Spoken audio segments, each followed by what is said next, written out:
Riding its longest winning streak in 7 years, 13th ranked Drexel looking to stay hot on the road this afternoon, facing Fairfield, a team looking to cool off the fire-breathing Dragons. It's our CAA Game of the Week from Rafferty Stadium right here on Lax Sports Network.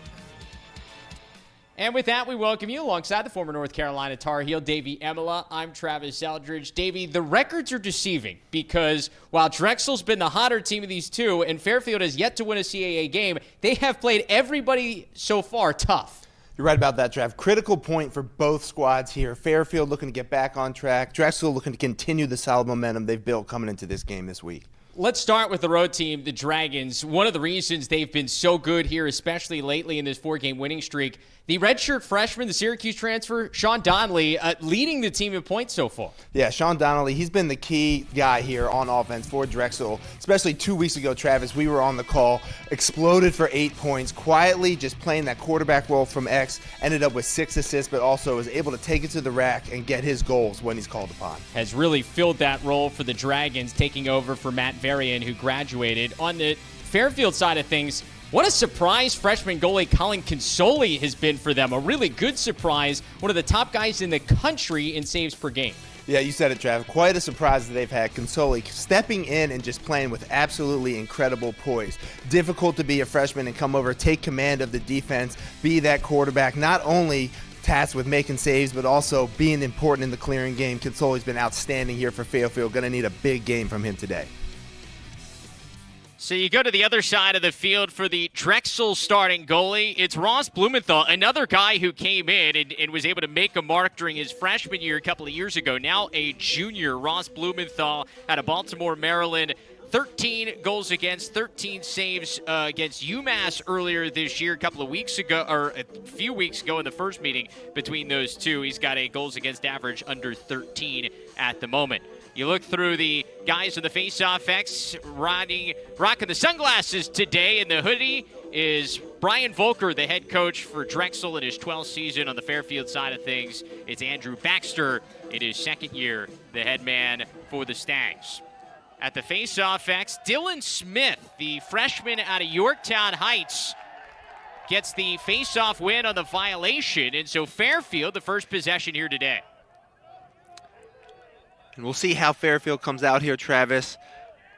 Talking to Coach Baxter this week, a lot of different things going on. We're seeing some new faces here today that are going to be centered here in the action, starting with this offensive possession. A number of Fairfield players missing this game today to a violation of team rules. So you may see some different guys in the lineup up and down the field than you're used to. This is Trent Moran, starting in the midfield, the sophomore out of Charlottesville, Virginia.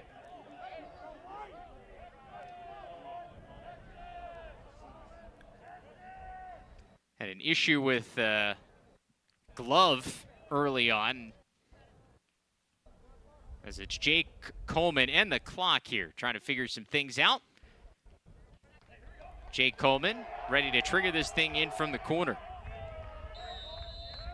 Freshman with a good game last week, a goal and 2 assists, a career-high 3 points against Towson. Yeah, Jake Coleman, another guy that Coach Baxter named, playing better and better every week. Great to see him and Beckwith developing some chemistry. They're going to need a lot of that here today. Yeah, this is a Stags team coming off a really good performance. Dylan Beckwith backhanded from distance.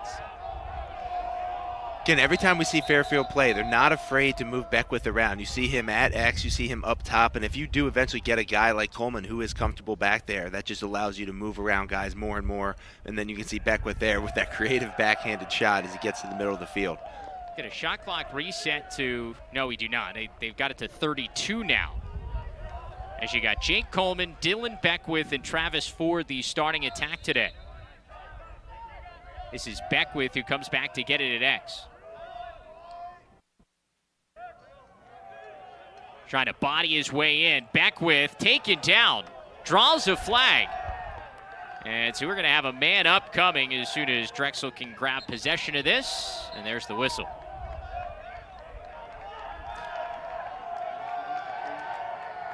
Yeah, interesting possession here so far for Fairfield.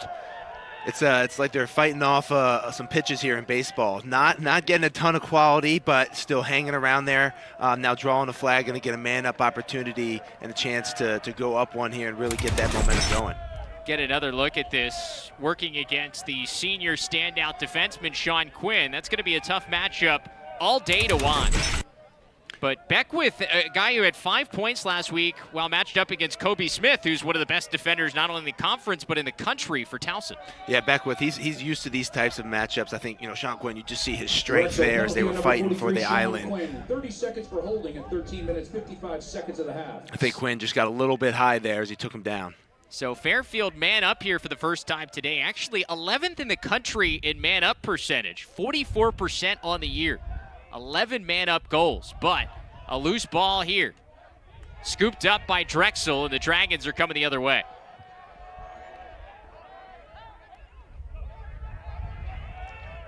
Step down shot, and it never got through. Somebody broke it up. I think it was John Wheat, starting at defenseman. We're back to even strength now, as there's the ground ball. It's Wheat again. Really nice sequence there from Wheat, taking that shot, not even allowing it to get to the cage, and then really tough ground balls. He scooped through that. Tough angle shot to score. There's Beckwith. This standout in his 5th year for the Stags, scores his 20th of the year. It's 1-0. As we said, Trav, just more and more Fairfield, they're continuing just to knock on the door. Great job there. I think being aggressive, not waiting to let the defense get set. And you just see Beckwith, he likes his matchup there. Even going down the alley, got a pull on him, switches back to a strong hand, is able to go low to low just with that separation. Nice job. And you know, in these situations where you have some new faces, some new guys on the field, you look for your consistent leaders to step up and show you the way. And that's what Dylan Beckwith is doing a great job here today of. That's point number 200 on Beckwith's career. 4th all-time, the 4th player in Fairfield history to get 200 or more points. So congratulations to the grad student out of Wantagh, New York. A special career he has had for the Stags program. Keep an eye on the X here today, Travis, as well. I think that's going to be a big factor in this game, just allowing both offensive to get momentum. We know both teams want to play fast, but in between the lines, both face-offs and ground balls are going to be critical. And 200 career points. By the way, as you just hear in the loudspeaker at Rafferty Stadium, not only 200 career points, but exactly 100 goals and 100 assists. I can't imagine there are many guys who have been at one point in their career at 100 and 100 exactly. No, that's pretty impressive. You just look at the balance. It just speaks to his game and the things that he's able to do. We've talked to a lot of coaches in this conference, and a majority of them, even if they're not playing Fairfield, have talked about Dylan Beckwith. Yeah. Aiden Cole gets taken down. Ball is loose. Drexel able to scoop it up on the sideline, and they keep it alive. Still 30 seconds on the shot clock. Step down opportunity. Winding through, and the bounce shot goes. It's a good-looking shot for Luke Tomac, who has really emerged the last couple of games. He really has, Travis, and he's a guy 2 weeks ago who we saw play for the first time in his first game as a freshman, and he jumped off the screen. And again, here, just takes advantage of an opportunity. Love that hitch move. Just looks like he's going to shoot, and then steps around the defender who's out of position and who is trying to get out to Tomac as he gets to the middle of the field. Nice bounce shot there, high bouncer to go, takes a hit at the end, shows you some toughness there from the freshman. Tomac back in his home state, a native of New Haven, Connecticut. Missed the first part of the season due to some injuries. Scored his first career goal a couple of weeks ago in the game we did here against UMass. Had a couple in that game. Now up to 4 goals on the year. Jimmy Coita able to win a ground ball battle, and here he comes. The face-off man for Drexel. You know, we've seen both these goals here so far, Travis, come off of unsettled situations. Not necessarily pure transition, fast breaks, and things like that, but just, odd man situations or advantages on the offensive end. Both these teams, as we say, they want to get up and down. They want to play fast. They thrive in chaos a little bit, and we see 2 examples of that so far. You see number 21 in the Navy jersey for Drexel out there. That's Reed Bowering. Here he catches it in the middle, shot wide. Bowering missed it about a month earlier here in the season. Returned last week against Delaware with a 1 assist against the Blue Hens. Excuse me. and he's now got 3 points on the year, but one of the top scorers in Drexel history. He is an important guy for the Dragons to get back. Here's Tomac on the wing. Now Jack Mulcahy in the starting midfield. Yeah, but he beat his man, trying to squeeze a pass in there, and it's picked up by Fairfield. This is the part of the game for Fairfield under Andrew Baxter. Does not mind if they are able to make quick, smart passes early in transition and get some looks, but an illegal screen there, a moving screen, gives it right back to the Dragons. Good catch. Good handle there. Yeah, I like the idea though, Travis. Right? Why not? Why not take advantage of some early offense? You know, unfortunately, just a moving screen there. I'm sure something they've worked on all week is getting those defenders down there across the midline and setting those hard screens. But I like the attitude. I like the mindset of Fairfield of let's see what we can get, take advantage of some things early, and get some easy opportunities. Casey Waller, number 2 on in the midfield here for Drexel. One name you will not hear today is Ryan Janor, the senior out of Michigan, not available for this game for Drexel. He missed last week as well against Delaware. Run out there on the end line on the shot, saved by Consoli, and it stays with Drexel. Good hustle by Bowering. Yeah, nice hustle by Bowering, and I think a nice example of Consoli and how he's able to just be so poised, stays so tall and strong in his positioning in net there, and as he sees that one ricochet off. I think he was a little bit blinded even, but just uses his positioning to make that save. Zach Augustine on with the second midfield for Drexel. Feeds in front, shot wide. Augustine, another young player for Drexel who's come on as of late, redshirt freshman out of Avon High School. This is Sean Donnelly. Talked about him in the open. He's taken over that quarterbacking role of this Drexel offense, leading the team with 30 points. Augustine, good battle. Now Waller trying to sweep across the top of the box. Over to Bowering. Lefty, the number 2 overall pick in the NLL draft this past fall. Good feed. Waller shot stopped by Consoli, but we got a flag down. God, just really nice offense here from Drexel. I really like what they're doing. Sweeping across the top as they're looking to get topside, move the ball in front of them and forward, and then go set a screen. That's creating a lot of mismatches and matchups that are favorable for Drexel, as we just saw Bowering get on that short stick and then ultimately draw a flag here, giving them a man-up opportunity. But just really nice, fluid, that sort of weave offense Drexel is running here. As we can see, then Bowering just gets underneath, takes that slash, really generates a high-quality opportunity that Consoli meets the challenge for. But just good offense overall by Drexel, all 6 guys engaged. Nick Giordina. Number 47, Nick Giordina. The freshman out of Islip, New York, takes the 1-minute slash. And so, man-up opportunity here for Drexel. First of the day, try to feed it inside, deflects back out. The Dragons keep the possession. Yeah, Drexel, they're not afraid to make that look. They are always looking for those skips and inside. Step down, shot and a score. They cash in on the man-up. It's Sean Curcio, the freshman.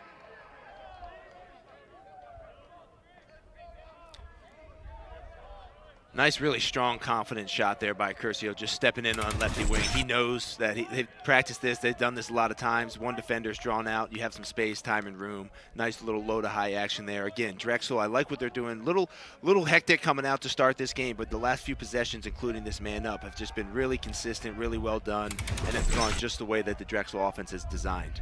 By the way, your boy Tomac picking up the assist. I'm telling you. On the man up there. Just making plays all over the field.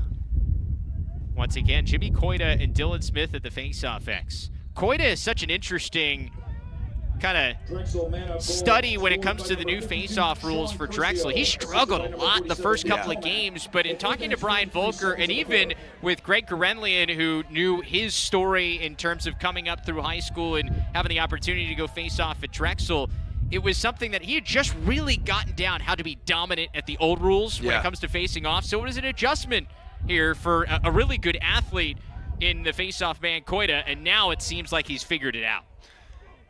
And that was a really big topic here at the beginning of the season, just as we were trying to see who would adjust most efficiently. All sorts of craziness going on this side of the field. Ends up in the stick of Bowering, has it taken away. What a check. It's number 41, Tyler Burns, the grad student out of Milford, Connecticut. de-twigged Bowering, but Drexel able to keep possession as it went out of bounds. I'll tell you, we saw it on that penalty there, but they are quick to go to Bowering, and they're going to him aggressively. Just the way that they're playing him, even behind the cage there, understanding how dangerous of a player he is. They're looking to set a tone. Mulcahy, the midfielder, inverts, sends it behind. Tough shot. Somehow put on by Cole. Aiden Cole coming off a career day against Delaware. 5 goals last week. And I think we got another clock issue. But as you see, Travis, just another example there of just forcing that feed to the inside for Drexel. We can look at it as that sort of force feed, but also they have confidence in a guy like Cole to handle that shot in those tough situations. He did it, 5 times last week. He's a senior that has really stepped up and has taken advantage of this opportunity this year.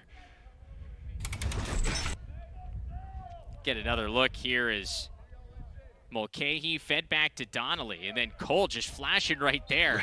That would have been an all-timer. He was looking to go behind the back there. I like it. Was. Create a little bit more angle.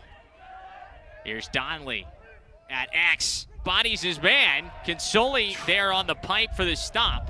And a ground ball by Fairfield. Nice play on the end line to keep it alive. Need the ground ball, though. Donnelly gets it back. Back to Mailman. Got a long pull on opportunity. Consoli another stop. Consoli, he's seeing the ball really, really well. Again, that was a position save there. I thought Donnelly did a good job of putting his shoulder down there and trying to get the inside roll. But again, Consoli, he's just so disciplined in his positioning and just does not give the shooter any net to see or shoot at. Now 4 saves of the day for Consoli in the first part of this opening quarter.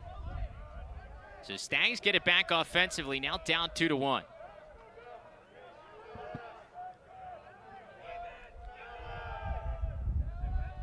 This is Beckwith, once again trailed by Sean Quinn. Gets it over to Trent Moran, part of the starting midfield today.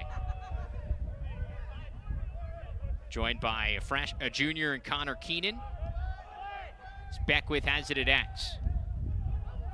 Gets the hand free, bounce shot. It's like a little knuckleball. There you go. Gets through, and we're knotted up at 2.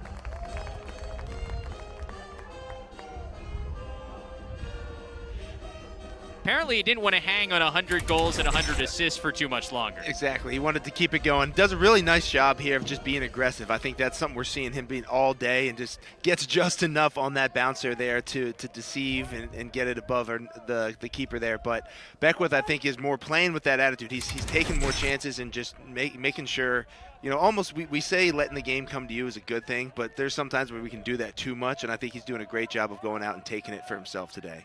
Yeah, he knows with the Stags, with some of the injuries, and we mentioned the guys out due to a violation of team rules.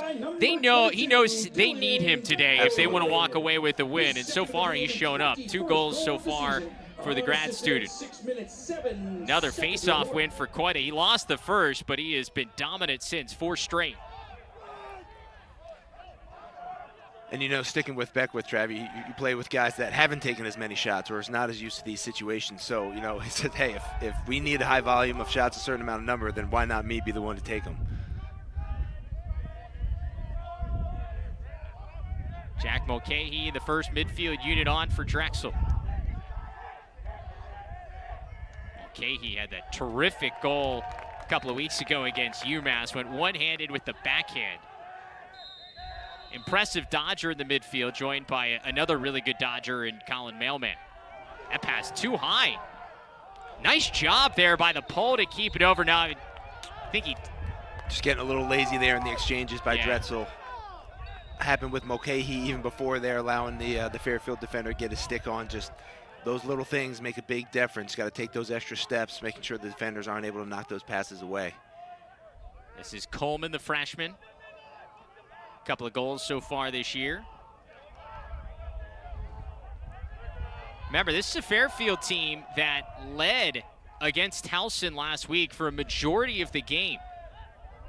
Had a 10-6 lead in the third quarter before the Tigers rattled off 6 unanswered, able to take control and eventually hold on for the 1-goal win.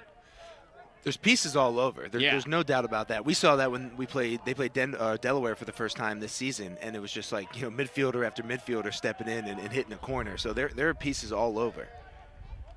Good feed, somehow squeezes through. Nice handle. A great handle for the Stags. It's the grad student Travis Ford, and it's 3-2 Stags.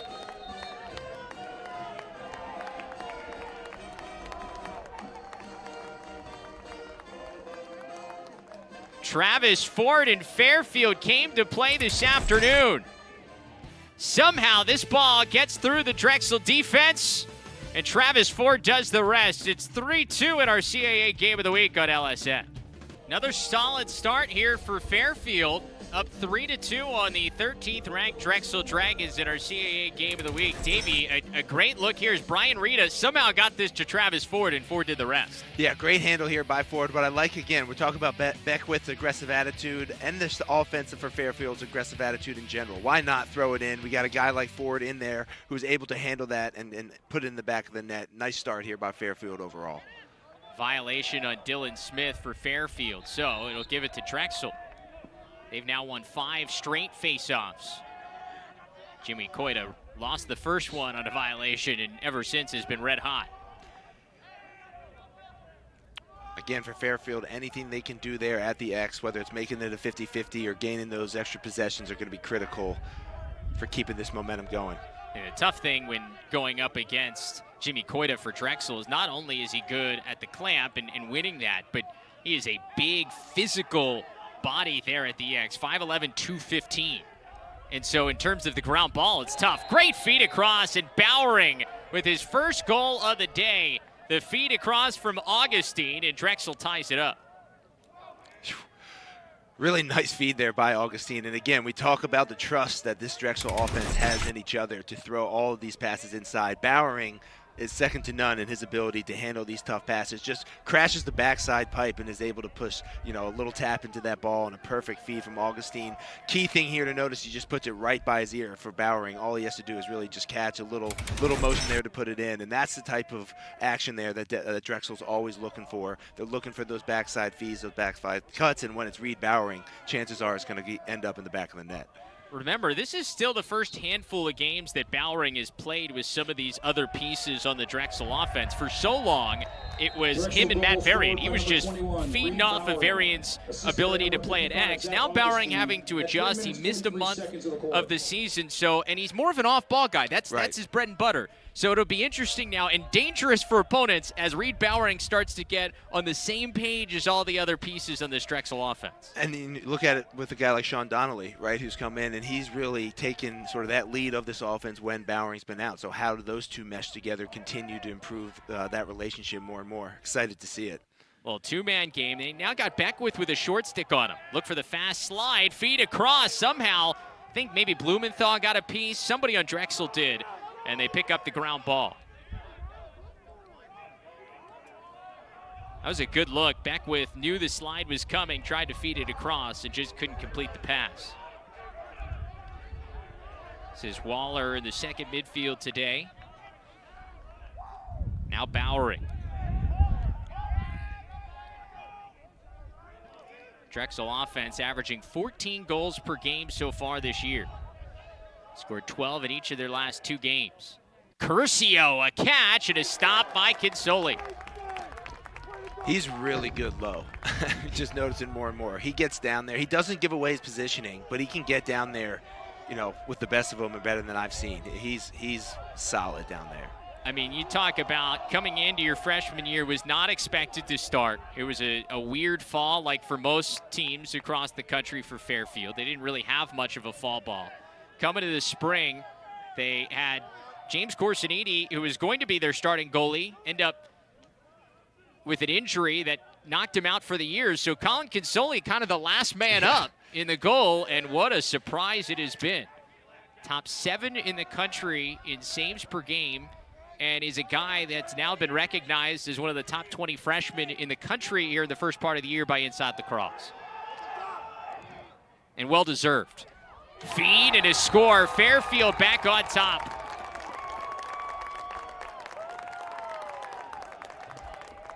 Good catch by Tommy Elliott, and that is the first goal of Elliott's career.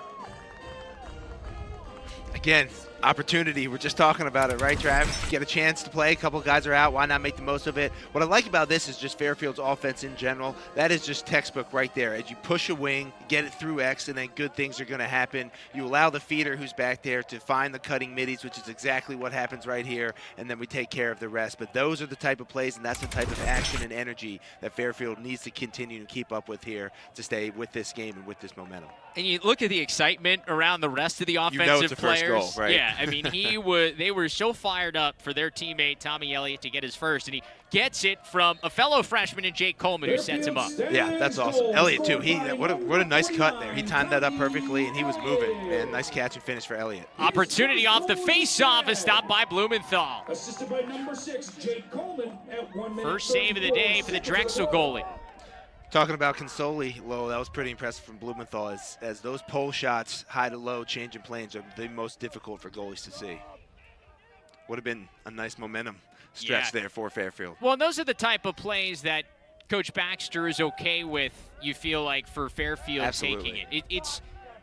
When you talk to Coach Baxter about his philosophy on playing fast, it's not always rushing and getting up and down and taking wild shots. It's giving options to players so they can make quick decisions. And at that point, you're a pole, you're left alone, 8-yard step down. That's not a bad shot for most poles coming down off the faceoff. No, and I think you're right. And he doesn't want them to hesitate in making that decision and feel like that they can't pull the trigger there. Mulcahy feeds it back across. Consoli had to go pipe to pipe. It shot just high. It stays here with Drexel in the backup. Did that get a piece of the crossbar? I think that's the question. Yeah, I think they're looking to figure that out now. Otherwise, it would stay 25 seconds in the shot clock. All right. They say no, so they put a couple of more seconds on. 28 seconds in the shot clock for Drexel still to operate. Less than a minute to go in this opening quarter. Fairfield once again showing up against a top 20 team here in the CAA. Opportunity there for Tomac. It's wide. You know, we're seeing, too, Fairfield's defense here playing in front of Consoli, getting better and better at giving up the shots that he's really comfortable with seeing. And I think you see there just getting a stick in the passing lane and forcing something that he's comfortable with. Mulcahy trying to get it into Bowering inside. 6 seconds to go in the quarter. Fairfield sends it the length. 1 second left, and Blumenthal gets one more opportunity at a heave. And that'll do it for the opening quarter. So Fairfield, we talked about it in the open. They have played everybody tough so far this year, and no different here today. They've got a 1-goal lead over the 13th ranked team in the country. Reed Bowering back in action for Drexel, but too much for Dylan Beckwith in the first 15. He's got a pair, and Fairfield's up 1.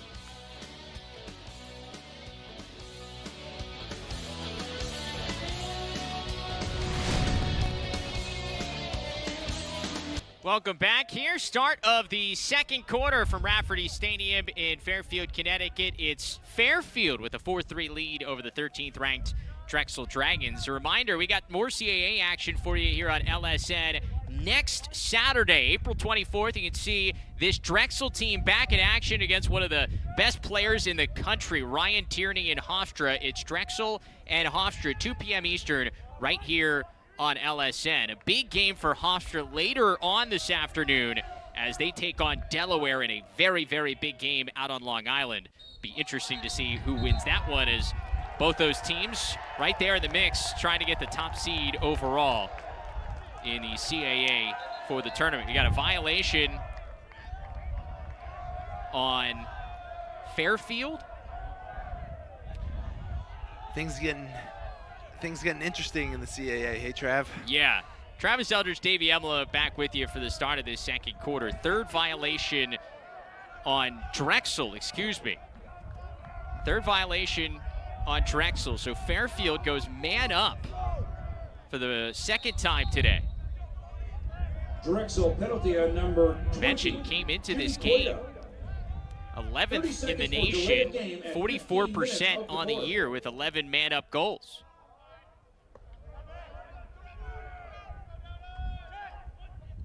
Great ball movement, had a good look, but it was deflected in front. Drexel went into the crease with that. You can't take it in with you, the ball.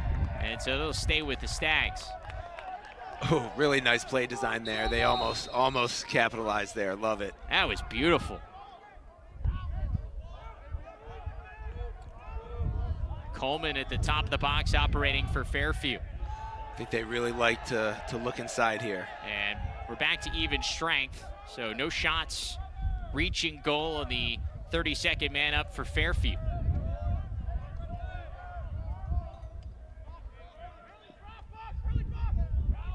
This is Matt Listava, the Division III transfer from Bates. Long pass all the way across.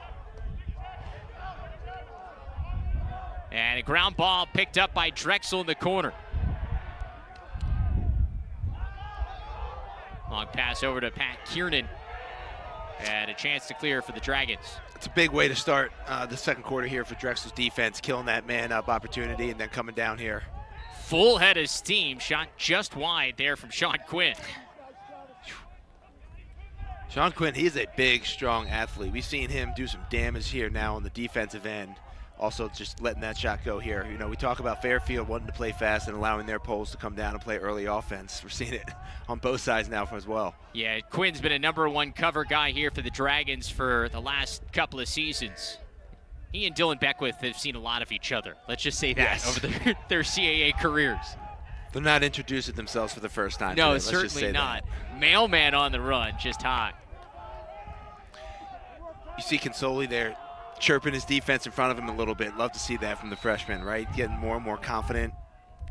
Got to be the general back there. And even from just the second game of the year, when we talked to Andrew Baxter about Consoli, he said, like, this guy has earned the respect of the defenseman in front of him. Yep. They play really hard for him.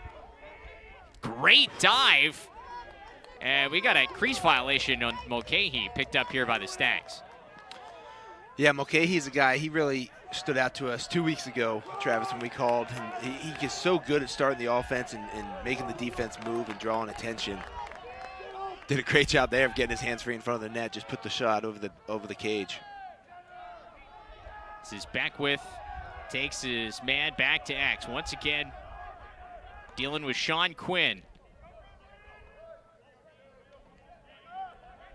You look at the midfield for Drexel. Colin Mailman, just 6 goals on the year. A guy that has yet to really get going. We've seen some electric stuff for Mailman, and now that he's kind of on the radar for everybody, you know he's getting everybody's pull in the midfield for the most part in the scouting report, and it's been interesting to watch him try to develop, and now some of the other midfielders are stepping up around him that maybe open some more opportunities for Mailman.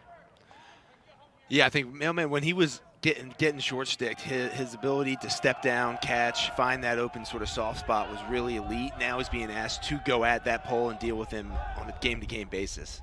Physical play, and Drexel comes up with the ground ball. Yeah, I like the way Drexel's playing defense right now. Brent McVicker, the short stick,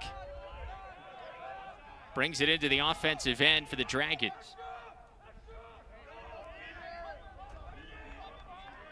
McVicker, another freshman for Drexel. They have some good key senior leaders up and down the roster, but you also look, this team is full of youth and exciting stuff as it's turned over at midfield. Sometimes, unfortunately, that's what youth will generate for us, is those long passes in the opposite direction of our offensive zone. David Dorsett brings it in. We got a broken stick. Oof. Tough angle shot there for Moran as it's just hot.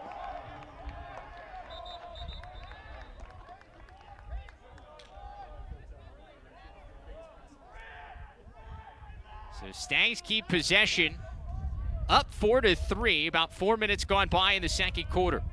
Nobody has scored yet here in the second frame.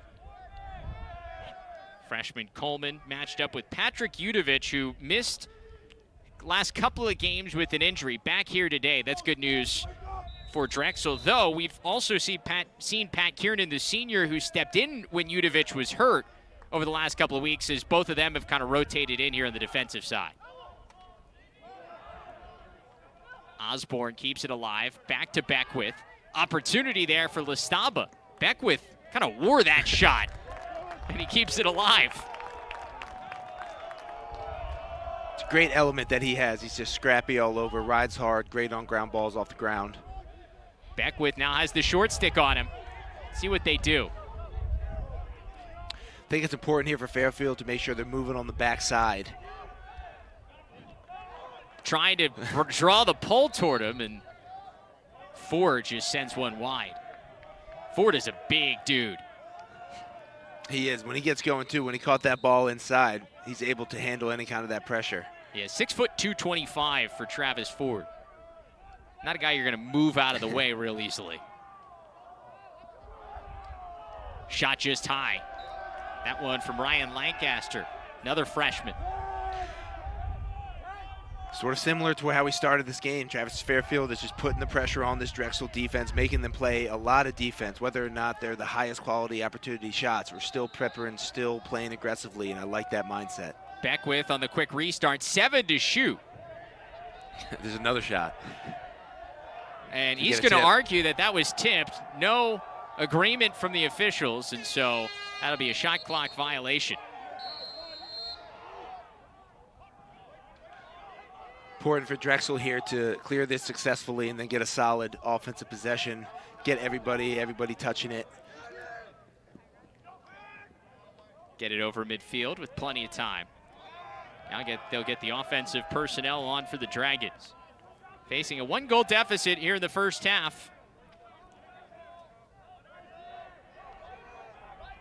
Drexel team riding a 4-game winning streak, their longest since 2014. Feed in front, never got through. But a ground ball scooped up by Aiden Cole. It's a really nifty feed there from Tomac. Able to switch hands and get that shot, that feed right to a perfect spot. Mulcahy draws a flag, still keeps it, gets in, and his stick deflected as that shot will go up over the net.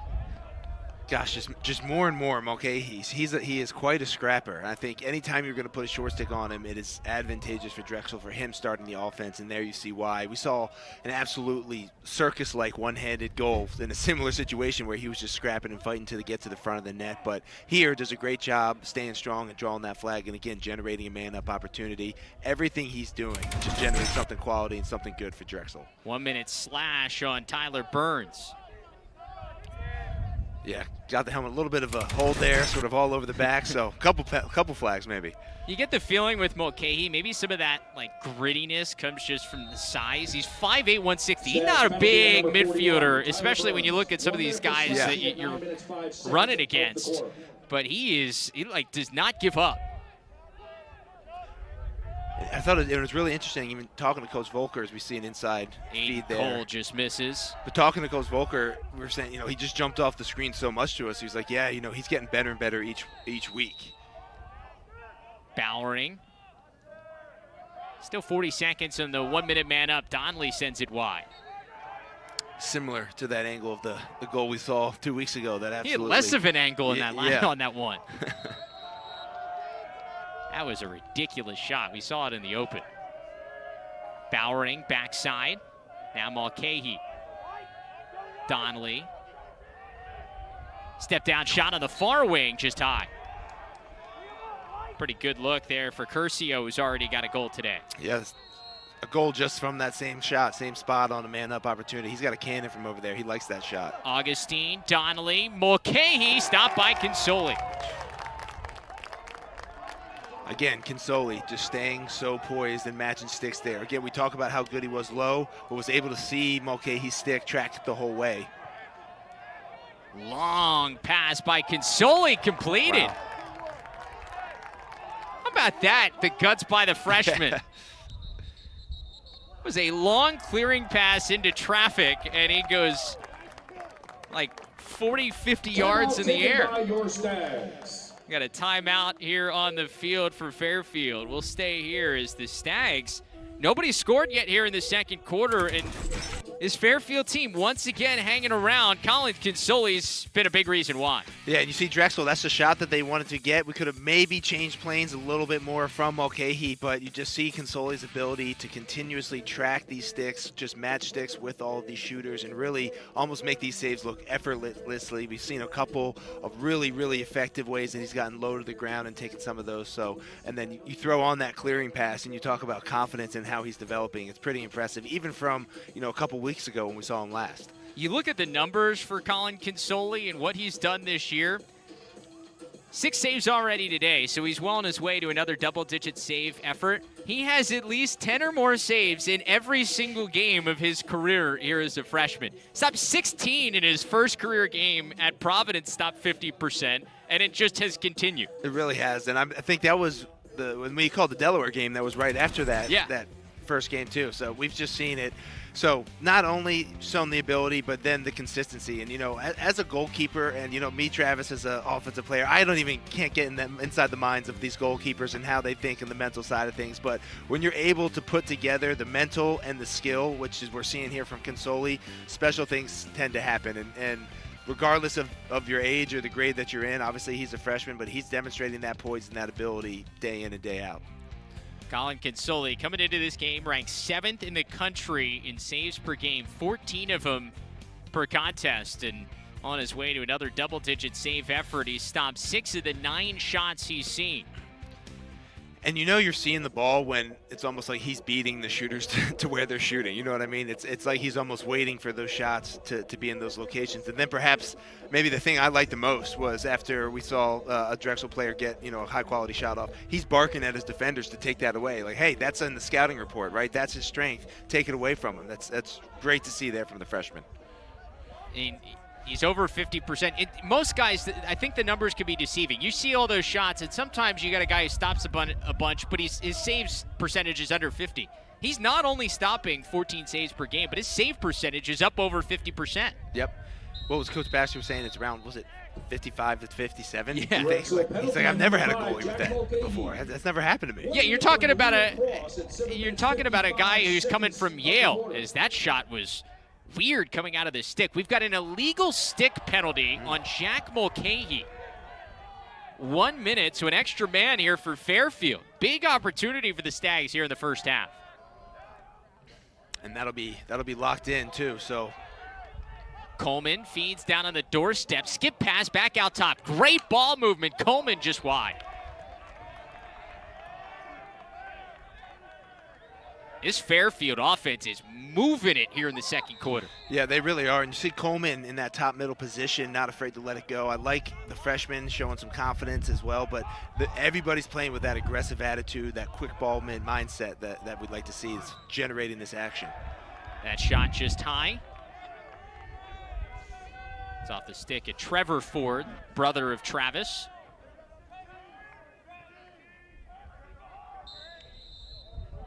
Still another 14 seconds left on the man up. Shot saved by Blumenthal. Went low and scooped it up. Yep, Blumenthal. Great job by him, just matching sticks, low to low all the way. Able to get down there, beat that to the spot.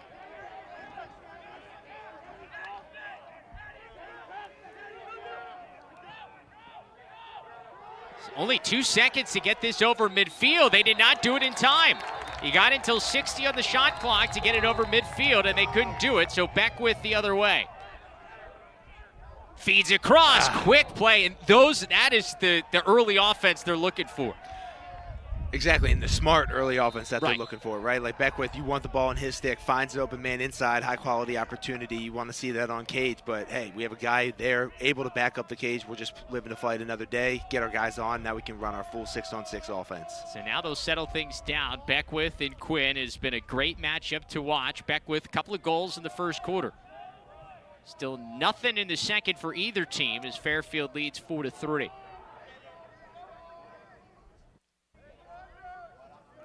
Couple of guys behind the cage for the Stags. Brian Rita back to Beckwith off the pipe.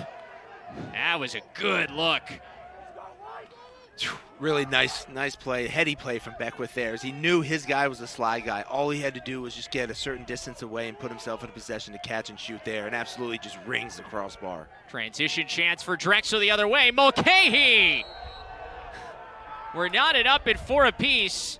The stick is now legal for Jack Mulcahy.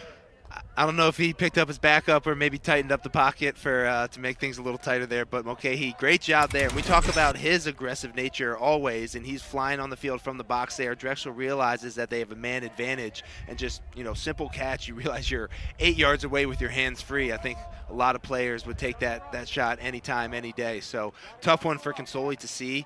Great shot there by Mulcahy, just putting it up. And what I also like is changing up the shot selection here for Drexel. We've seen a lot of high to low, and Consoli's been able to match that, going high to high there for Mulcahy. Paid off. Face-off scrum is won here by the Dragons. Another good look here. Transition, wow. It's Bowering. Wow. The fake and the score. Reed Bowering's got a pair today, and just like that, Drexel's on top.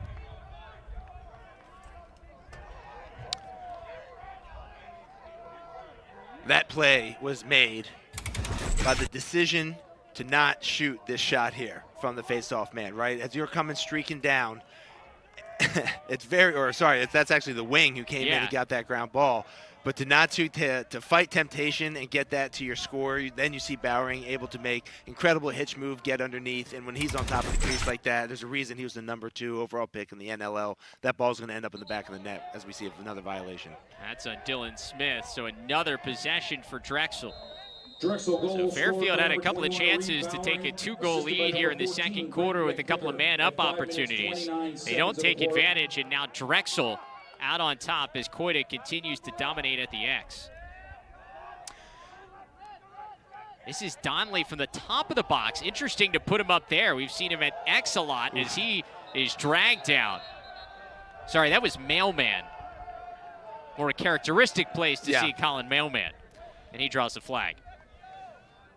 I think the rest were grabbing to the flags when Mulcahy got run over there on the pick, and I think after a couple holds there and Mailman streaking down the middle, we're going to see some laundry. So another man-up opportunity coming here for Drexel. That's the electric dodging ability we've seen from Mailman in the last couple of years. Yeah. And I think you see almost his eyes light up when he gets a short stick in front of him. He's so much more comfortable, breaks out the swim move. That's just what he's been used to. Stags penalty on as number opposed to now getting Brendan pulled. Dreyer. 30 seconds for holding. 1 for 3 on the man-up so far today is Drexel. Donnelly rotates it back to Mulcahy. Now Bowering on the wing, stopped by Consoli. Important run out here. Fairfield wins the race. And I know we continue to talk about Consoli, but just the timeliness now of that save was huge, right? Drexel, they've been a little bit slow to get going. 2 goals in a row now there, and in order for them not to really steal momentum and get 3, big save there from Consoli. Important to get that clear, though. Couldn't get that pass, squeezed across. So we'll go back the other way. I think Consoli got a little help from the pipe as well on that last shot by Bowering. Goalie's best friend. Yes, it is. Here's Mailman, back to Mulcahy instead. Now Donnelly. Good patience for Drexel. Tough shot for Donnelly off the side of the cage. And good race by Fairfield. That was a battle between Bowering and company as Fairfield wins the race at the end.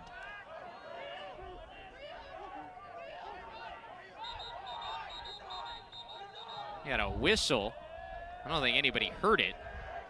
And I think it might have been offsides on Fairfield. I think you're right. Just keep going. Don't worry about it. Make him bring you back. Getting a little hectic here. And we got an offsides for Drexel. So we just traded offsides. To make sure we got 6 guys on this side of the field. That's what whoever's running the box in each team is trying to figure out. If you pan to a shot of the sideline, you'll see steam coming out of both head coaches right now. That is the first thing they work on every practice, every Friday. Oh, man. So after all that, we're under 4 minutes to go in the first half. Beckwith settles things down. Stags still looking for their first goal of the second quarter. Led 4-3 after 1. Back-to-back Drexel goals here over the last 3 or 4 minutes. This is Matt Listava. Was a terrific player at Bates in Division III. More than 300 career points. Passes it up top. Coleman just high.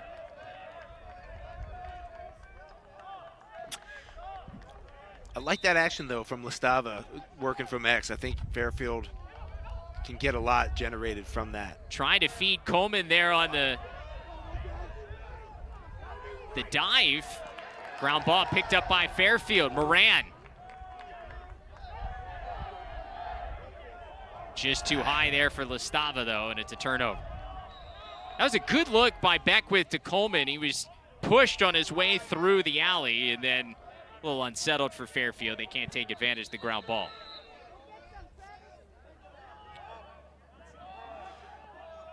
Coming up on an important 2.5 minutes here for both teams. How we want to head into halftime here.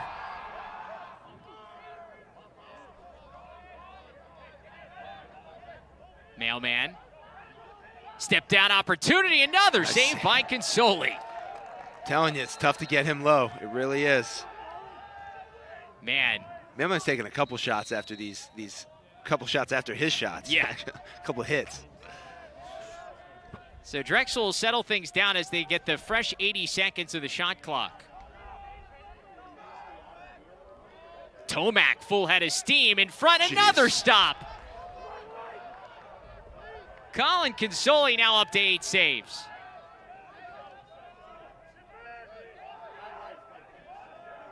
And give him a lot of credit because he's been the last line of defense and he's made some really good stops. Mailman just wide. Look out, that almost took off Bowering's head. It did. No, but you said it for Consoli. He doesn't give away anything easy. He's not super active. He's not giving away his position. He makes you shoot some really quality shots to beat him. Yeah, the timeout for Drexel is they got that fresh shot clock on the inside save by Consoli. So a big possession here with under 2 minutes to go in the first half. Look at this Drexel team. We talked about it earlier. Reed Bowering making his return from injury last week with just 1 assist against Delaware. What we've seen today in the first half, more what we're used to seeing from Reed Bowering, a couple of goals. Yeah, it was interesting talking to Coach Volker over this week. He said, Bowering's back, but he's still working his way back into his routine. I mean, he is an incredible scorer in a lot of different ways. He can do a lot of different things on the lacrosse field, as you see. If he is asked to carry the ball and dodge, he absolutely can. He is very skilled at using his body and his positioning to get underneath of these defenders and making plays. And then you can see his real strength, right? Just off ball and his creativeness and the different ways that he's able to score. He can set up for a time and room. He's also really, really scrappy. He's going to get up loose balls. He's going to ride hard. Really a complete player when it comes to being an attackman. I know as a group, they're very, really happy to have him back. And I think we're going to see Bowering, his impact, not only today, but over the next couple of weeks, only escalate more and more. Yeah, Reed Bowering entering this season, second all-time in Drexel history in goals. He has been a special, special player, not only here this year or last year, but throughout his 5 years wearing a Dragons uniform. Overall now up to 126 career goals, and you've seen what he's done this year. And you mentioned trying to kind of work back in it, and with being an off-ball player, that means getting on the same page as some of the freshmen that he didn't even have a chance to play with back in the fall because some of the freshmen weren't even on campus. Yes, exactly. And finding where you fit in with all these new faces and all these new players is crucial, and that's why it's a process and not something that just happens overnight. That being said, I think with a player like that who does have that kind of impact and influence, it happens quicker than most. That is for sure. Bowering was dealing with a hand injury that kept him out about a month. But second game back, and talking to him this week, he said he was about 95% back in terms of his feel. And I think he's pretty close to 100 from what we've seen today. I think that's fair. I think it's fair to say 90% last week, but we've seen him much more aggressive here today. And just, the little things, I think, scrapping for ground balls, putting your shoulder down, getting underneath those defenders. Those are the little telltale signs that say, hey, I'm 100%. I'm playing fast and aggressive. This is Mulcahy. Back out to Bowering. Still 30 seconds of the shot clock for Drexel. Nearing a minute to go in the first half. Great feed. Another stop by Consoli. I mean, come on.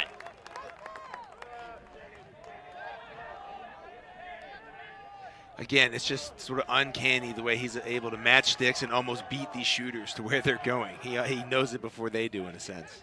So Fairfield can hold for one possession here at the end of the half, and I think we're going to get, there's a whistle around midfield, another clock issue here. But had a couple today. Yeah, we have. 47 seconds left to go in the half, so Fairfield wants to. They can kind of hold for one with the shot clock no longer an issue. You know, and I think you would want to do that here if you're Fairfield. You don't want to go down. You don't want to go into the half down 2 when it's under a minute to go and you're down 1. You either want to be tied or down 1 after the first 30 minutes. Not at all. And the way I'm thinking of it is you don't want to ask Consoli to bail you out one more time again. Let's save those for the second half and just really run down the clock here, try to be as efficient as possible. And ultimately, I think, we expect this ball to be in Beckwith's stick, whether it ends in his stick or if it's going to start and he's trying to generate this offense. But, leave it to your seniors and your veteran guys to really time this out efficiently. Interesting here is they put 23 seconds on the shot clock, and I just can't imagine that's right. I mean, you've got 80 seconds on the shot clock total, and they got the ball with about, it couldn't have been, it had to have been maybe around a minute when Consoli made that stop and then was able to scoop up possession. Right, and he just tossed that clearing pass. Yeah, we were under a minute and 20 seconds to go. Right. Yeah, there was a minute and 5 seconds left and when Colin Consoli made that save. So I think we're going to get things straightened out here. They got to be adjusting it.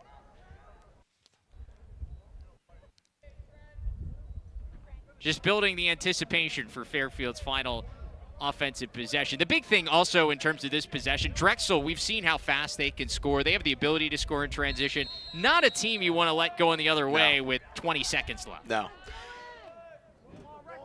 Ooh, Beckwith pressured by Sean Quinn. This has been a battle all day long. Quinn, 13 caused turnovers coming into this game. He can take it away with some of the best of them in the conference. Another good check by Quinn. We've gotten it on the ground twice so far. Beckwith through all sorts of sticks. Bounces its way through. Feet on the doorstep, no. Look out. This is what you didn't want, Travis. Coming the other way, here come the Dragons. Transition chance with 9. Bowering, there it is. They can score in a hurry. Bowering, a first half hat trick, and Drexel's up a pair. I'm sure they probably talked through that scenario in Fairfield's huddle, and they said this is exactly how we do not want things to go, is give time for an unsettled situation, then eventually have it in your best scorer's stick, ready to make a play here at the end of the half. So, not great execution there on the side of Fairfield, but on the side of Drexel, that's the way to pick up tough ground balls, run in transition, and then find your scorers. Bowering's so effective with that hitch move, just getting a couple steps higher, improves his angle, low to high. That's in the back of the net. I mean, just automatic. Face-off win for Smith here with a couple of seconds to go. Shot wide. Got the shot off. Almost could have just gotten it back. But that is how this first half will end. A good second quarter for Drexel. They scored 3 in the second half of that second quarter. And they closed this first half with a 2-goal advantage. As Brian Volker is asking Jimmy Coyne, how could you let him walk right in? But Fairfield's going to have some work to do in the second half. They led by 1 after 1, but too much from Drexel down the stretch. Reed Bowering's got 3. Drexel's up 2 at the half. We'll see you for the third, but now we send you back into the studio for halftime.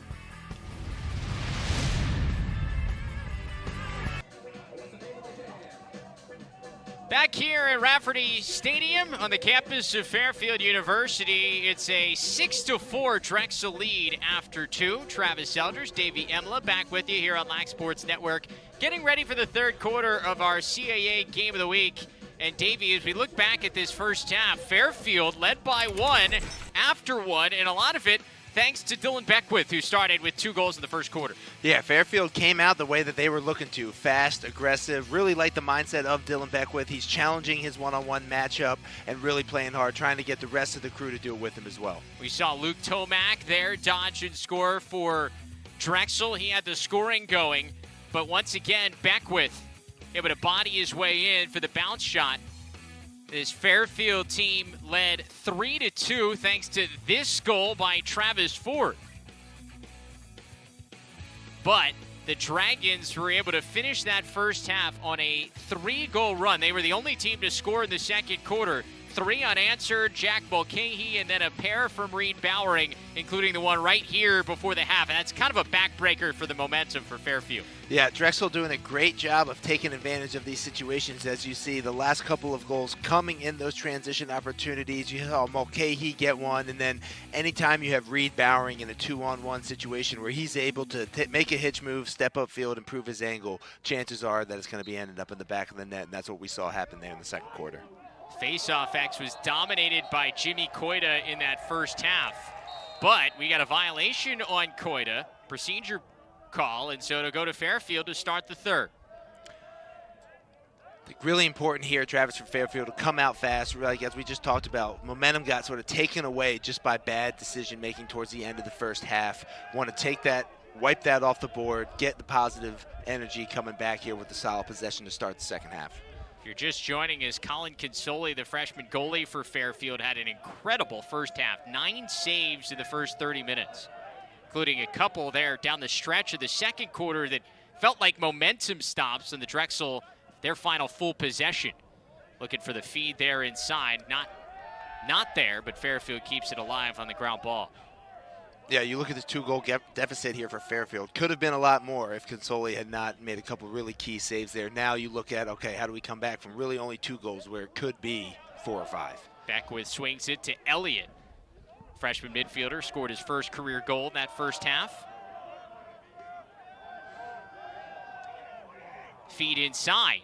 Couldn't be handled. Still 12 seconds in the shot clock for Fairfield. But the ground ball comes here to Drexel.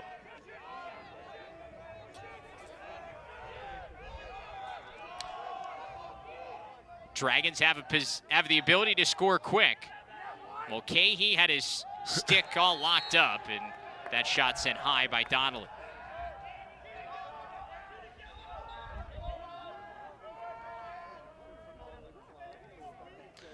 Yeah, you know, we see Drexel, again, continuing to push transition there with their poles, not afraid to come over. Both these teams really not afraid to have defensive personnel on the offensive end to generate opportunities, and I really like it. As long as you're playing smart and making the right decisions, it can be a huge advantage. Mulcahy racing in. Tomac now.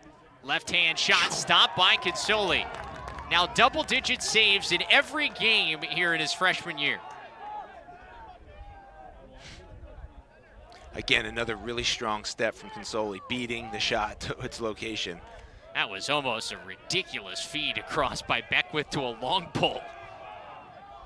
Talk about not being afraid to throw it in there, right? Yeah.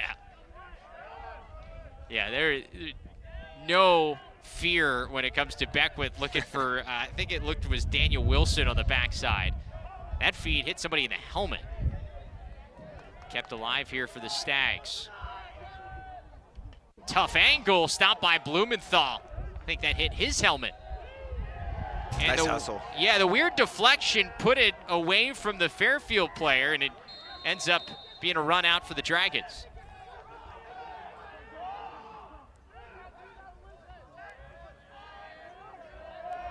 Drexel, the 13th ranked team in the country, coming into this one, winners of 4 in a row, their longest winning streak since 2014. It's also the last time this Dragons program won the CAA tournament. Made a run to the NCAA tournament that year, went all the way to the quarterfinals. You know, and that's something that, again, talking to Coach Volker, he's been feeling for a couple of seasons, right? Last year, he's saying I think it was 3-3, yeah. And those 3 losses were all by 1 goal. So they felt like they had a championship quality roster for a couple seasons now. Bowering rings the pipe. He loves that swoop underneath there, coming back to the strong hand. He is starting to show the form that we've known of Reed Bowering over the course of now his 5 years with Drexel. I mean, he missed about a month of the season here, came back last week with a hand injury. Bowering now trying to get inside, a hat trick in the first half.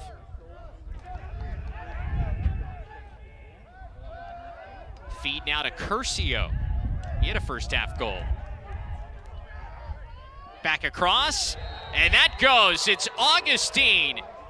Not a lot of room, but Zach Augustine finds the back of the net for the first time today. I'll tell you, this Drexel team, between Curcio, Augustine, Cole, they got some 50 numbers in there that are really effective, making a lot of plays. As we see Curcio with the dodge and feed inside there to Augustine, does a great job of reaching around his defender's legs there, hides the goalie, makes it really tough for Consoli to see that shot, just changes planes with that bouncer there. I think that almost kicks off at Consoli's foot even though, so tough to beat him, but it does end up in the back of the net. Really nice play there. You have a violation on Dylan Smith of Fairfield, so this will go Drexel's way. And I think that's the thing that is standing out about Drexel at the beginning part of this year. You look at who's been the guy in different games. A couple of games ago was Sean Donnelly with 8 points. Last game, it's Aiden Cole who scores a career best 5 goals. Today, it's back to Reed Bowering, who's got a hat trick. I mean, we've barely said Sean Donnelly's name. There's Mailman. That's where he's so effective, coming out of the box, full head of steam, and he's got his first. Yep, and you're just going through and you're listing the offensive guys that are having an impact, and then here comes Mailman. And what I really like about this is, you said it, Trav, dodging hard downhill out of the box, but against a pole. We've seen him do this plenty of times against a short stick, but continues to use his strength and get north-south instead of going east-west here, getting his hands free, and is able to have a nice little low bouncer going that gets by Consoli, finding a couple of little consistent shot placements that have gotten past the hot goalie and Consoli. Really nice play there by Mailman. 7th of the year for Mailman. A guy who came in, it was mainly a defensive midfielder because of his athleticism his first couple of seasons. And we were talking about that with Coach Volker this week. He said, Colin came in and said, I want to play offense. And Coach Volker said, well, you've got some work to do. You got to get better on that end of the field. And credit to Mailman, he did. He came back his junior season and was an elite dodger and was able to cash in on that. And we're starting to see that here again now in his final year wearing a Dragons uniform. It's pretty impressive to make that transition from defensive midfield to then handling the pole game in and game out as the primary dodger in your first midfield line. That is takes a lot of hard work and a lot of mental toughness and mental strength here to make that transition. Another possession for Drexel, now up 8-4. It's Mailman again. You see that speed. Back to Mulcahy. Take it away. Nice job by the pole there. Looks like it was Nick Giardina, the freshman, who got a piece of Mulcahy's stick. Tomac from distance. Consoli kept it out, but the rebound goes. Guess who? Reed Bowering's got 4. And now we're just starting to see the things that Bowering does. Just the ball just tends to find him, and guys that are elite scorers like that, that's what you're going to see. What I do like here, Travis, though, and what I was make a comment about is just this midfield line in general for Drexel. You see Mailman initiates it with the dodge there, kicks it to Mulcahy, who then bigs it across there to Tomac. Obviously, Reed Bowering coming in and cleans up the loose ball there for that goal. But this midfield line is really clicking. You see the ball movement and the cohesiveness from that. But Bowering, and then you throw Bowering into that mix. It makes it really hard as an offensive stop overall. So Reed Bowering with that goal now moves into 4th place all time on the CAA list. And the notable thing you'll notice about this list, 3 of the 4 are guys that are playing this season. Ryan Tierney chasing after Curtis Dixon's record of 162. I would assume that he's going to get that some point in his last 3 or 4 games here. Charlie Kitchen from Delaware, they're 3rd place all time, and now Reed Bowering trying to catch up with Kitchen.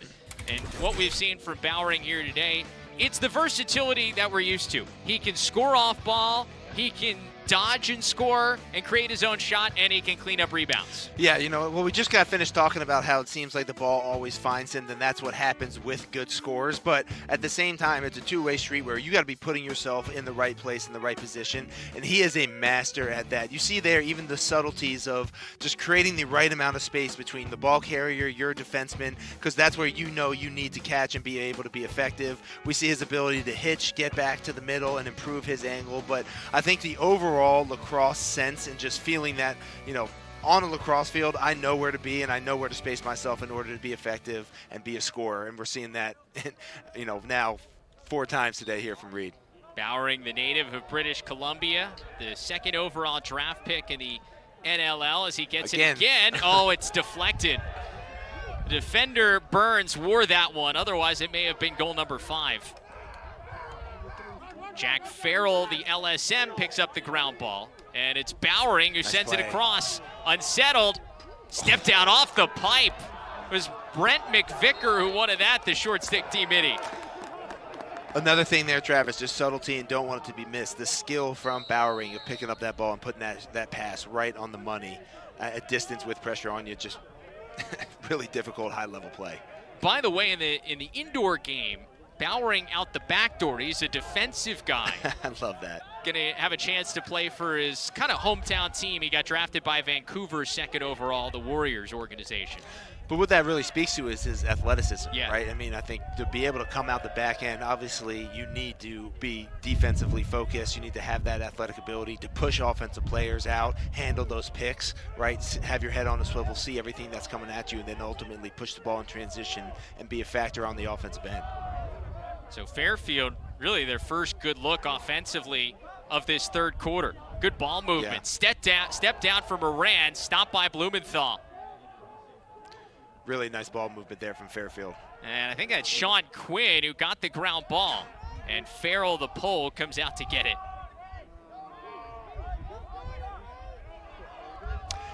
Nice play there. Always got to be careful throwing it back in front of your net, but Drexel able to handle this with no any sort of extra worry. Drexel has really settled in here in the last part of that 2nd quarter, and now here into the 3rd. 6 unanswered goals, and this has been the Drexel team that we've seen. I mean, they have been fantastic, especially over the last couple of weeks. Looked really good in that win over UMass 2 games ago. And then I think surprising a lot of people in how they were able to win leading wire to wire last week against Delaware. Bowering throws it behind the back feed. Yeah, you see the creativeness there. But no, I agree with you, Trav. It's a similar game almost to the UMass game where I think, both teams came out strong, UMass especially, but just over time you see the ability for Drexel to wear them down. Nice play by Bowering to keep that ball in. Again, just the different things, dynamics that he brings to the game. It's hard to really explain until you see it, but his stick's a magnet for the ball. Well, I think the interesting thing with this offense, how many times today have we said Sean Donnelly's name? It hasn't been a lot. No. And I don't think he has a point yet. He doesn't. He's has nothing, and this is a Drexel team that is comfortably up by 5. I mean, they have a lot of pieces that can do it offensively, and guys that have stepped up in different days. Yeah, and I think that's going to be the challenge for Coach Volker is finding that balance of, okay, Bowering's back, he's going to be the main focus point, but we still need that production from Sean Donnelly, just like he was against UMass, because you look at that production, right? They don't win that game unless he's running the show down there and having the effectiveness that he did. So it's about finding that balance and having everybody factor in the goal. Wow. Bowering again draws the flag as well, sliding through the Stags defense as that possession started with the Reed Bowering play here on the sideline. Somehow keeps this away from the Fairfield D-Midi, keeps it in, and then he ends up finishing off the possession with a beautiful slick goal inside. Yeah, I think I want to see this nice little, toe drag, avoids the pressure, and then just has his hands free in front of the net there. Then also shows his toughness, taking that extra shot there from behind. I think that draw the flag there at the end. Yeah, exactly. So they'll get an opportunity. I'm not sure if it might have been wiped out, but the creativeness, so that'll stand. But just the creativeness, the ability to handle that ball with pressure, just to toe drag and then finish. You're seeing Reed Bowering's full set here on display. Season high 5 goals for Bowering now. Came in today with 2, so he's done a number for his season numbers. But we know that. We knew he was capable of exploding for over 5 goals any given game. Daniel Wilson in the box. Feed inside. Aiden Cole trying to get through the traffic there. It's taken away.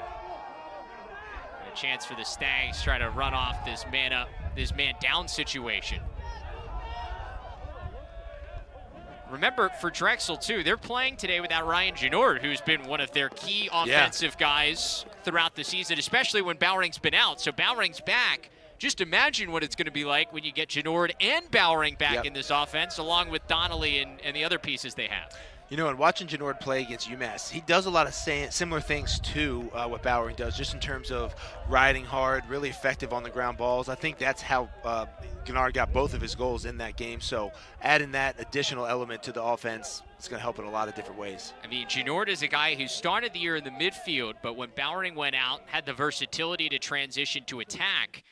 Now it'll be interesting to see as that ball is sent high. It'll go back to Drexel. It'll be interesting to see what they do with these pieces because they have some versatile guys. I mean, Bowering's pretty much an attackman, but they got some versatile guys in the attack and midfield that they can kind of move around. Yep.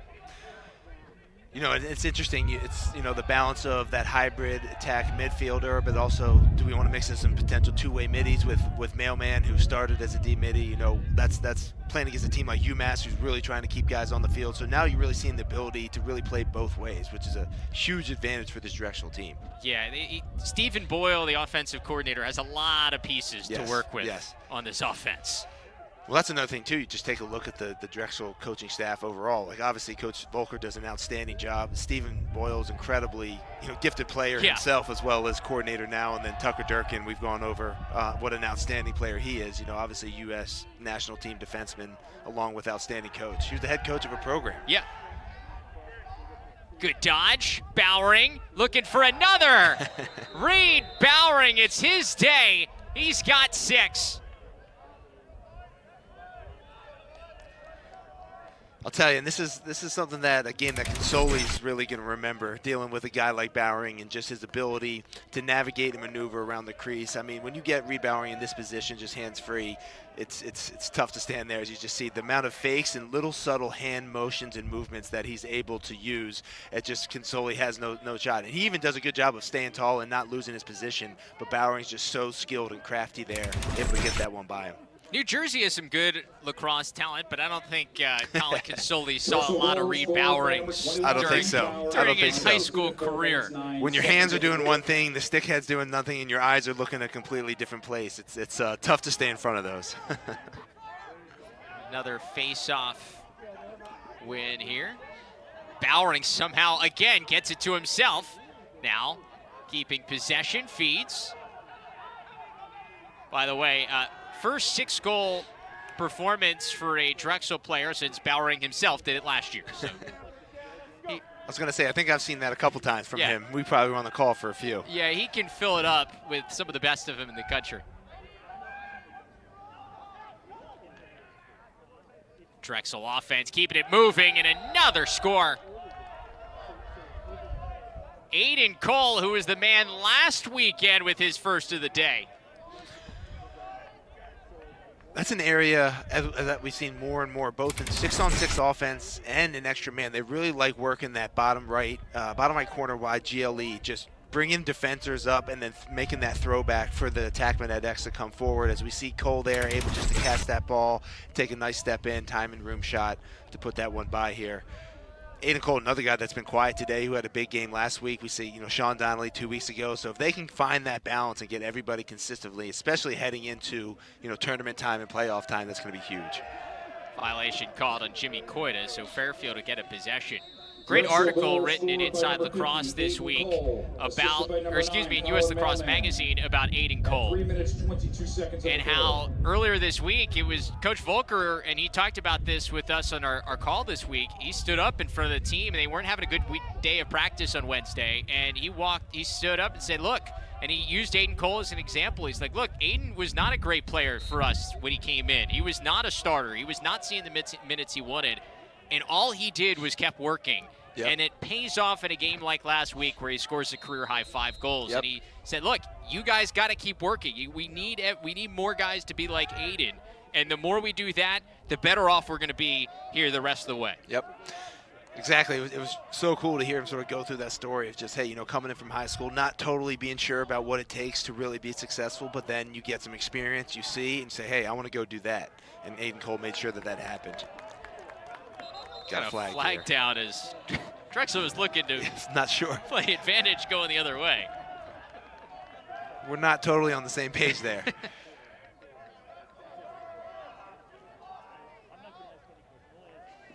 And the biggest thing here in this quarter, as Drexel has gone on this run, has been just Fairfield hasn't really had the ball.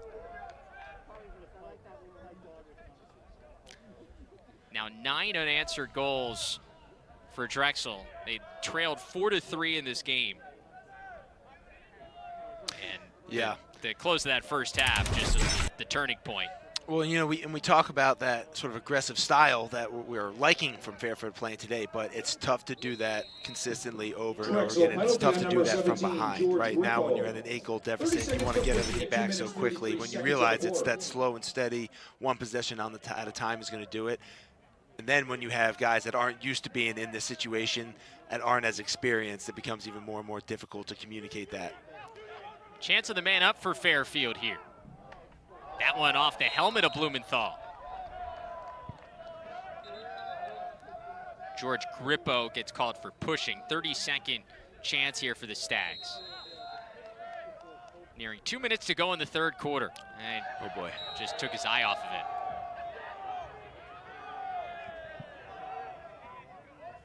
Only a second left in the penalty, so the Dragons will get this thing back to even strength. Brendan Greenwald triggers it in.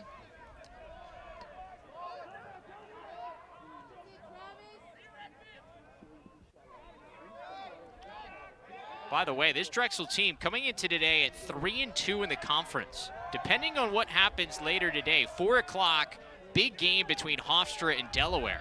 Depending on what happens today, they could be in a tie for first place at the end of the day here in the CAA if Hofstra can knock off the Blue Hens, who are now 4-1. Yeah, they really helped themselves out with that win last week. That was huge for conference standings. Yeah, that was a very, very big win. You see him here on the side of the screen. Drexel and Hofstra both at 3-2, along with UMass. UMass and Towson playing as we speak. A little sloppiness here at the end of the third quarter.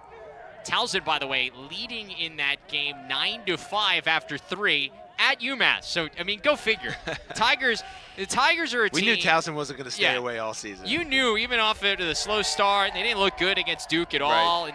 But you knew that team, come CAA conference time and down the stretch, we're going to figure out a way, and that's exactly what they're doing. We just heard it from too many high-level coaches that that's the best, team with a bad record in the country that we've seen. I mean, when you have Coach Tierney and every coach really saying that there's some merit to it, it has to be. We were talking when we were talking about Loyola. I mean, Loyola. Ask the Greyhounds what it's like to go play Towson. They did not have fun in that day on that day. And it's been that way for the last couple of years with that matchup, really. Yeah. So they know what they're getting themselves into. A little give and go there. A Drexel player, Aiden Cole, ends up in the crease. Yeah, Drexel just. I think we had a flag down.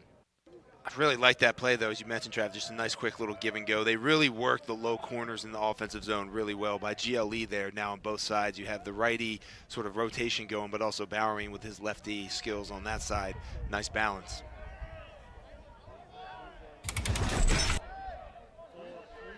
This is where the flag came. Oh, Beckwith missed on the wrap check. It happens.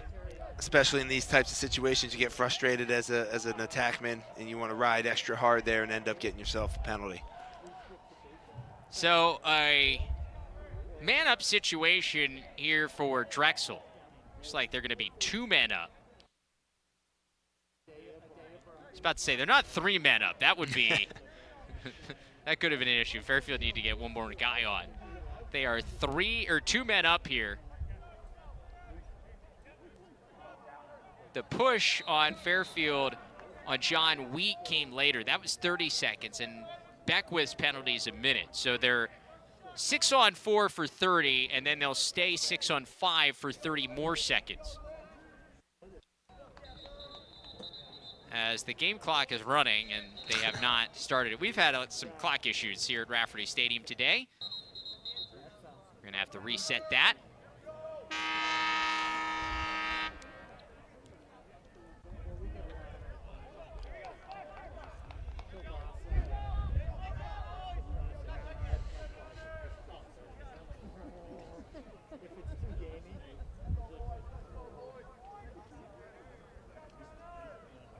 Another chance here for the Dragons. I mean, when you have the pieces that Drexel has, you do not want to give them 6-on-4 opportunities. No, to say the least. I mean, Reed Bowering, Aiden Cole, Sean Donnelly, still doesn't have a point today.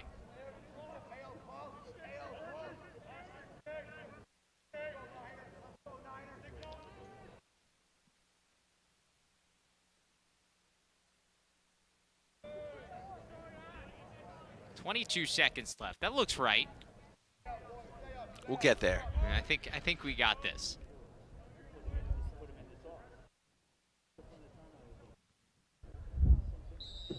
So here we go. Drexel, if they want to, they can just hold on to this and keep the possession for the fourth quarter. And it looks like that's what they're going to do. They'll still have a little bit of time on the 6-on-4 as the game clock actually stopped for a second, but now we're good to go. And so it'll be Drexel ball when we start the fourth quarter here from Rafferty Stadium. It's been all Dragons here in the last couple.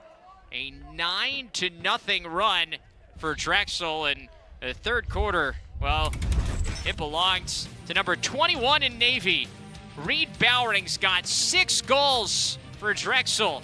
And the Dragons, the 13th ranked team in the country, 15 minutes from their 5th straight win. Fourth quarter, up next on LSF.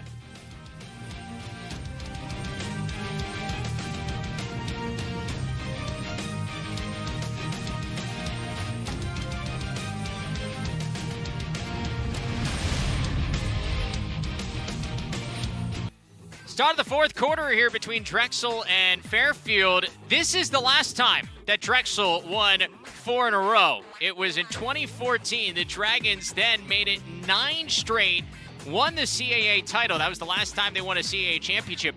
Upset Penn in the first round of the NCAA tournament on their way to a quarterfinal loss to Denver. So, last time Drexel did this, they made a run. They're looking at their 5th straight win here, Davey. Good company to keep if you're this Dragons program. That is right, and I think, again, this team is just getting better every week, and I think the way that they are trending heading towards the playoffs is exactly where you want to be if you're Coach Volker. Obviously, some things you want to continue to fine-tune. As we're now to 6-on-5. They started the quarter 6-on-4. Now 6-on-5 man up for the Dragons. Donnelly, Mulcahy, good ball movement. Tomac feeds. Curcio shot is stopped by Consola. 12 saves now for the freshman. I was going to say, he's still there. He's still playing. Still there. He's not going to let in anything easy, that's for sure. Outside of Reed Bowering, he doesn't give up much. And Reed Bowering beats a lot of goalies. That's right. It's okay if he's your problem. It's true. So let's see if the Stags can settle in. They have not scored since the first quarter. They led 4-3 in this game. 9 straight goals as the Stags have been shut out for the last 30-plus minutes. There it is. Ryan Lancaster, the midfielder, inverts and he scores. Stags are back on the board.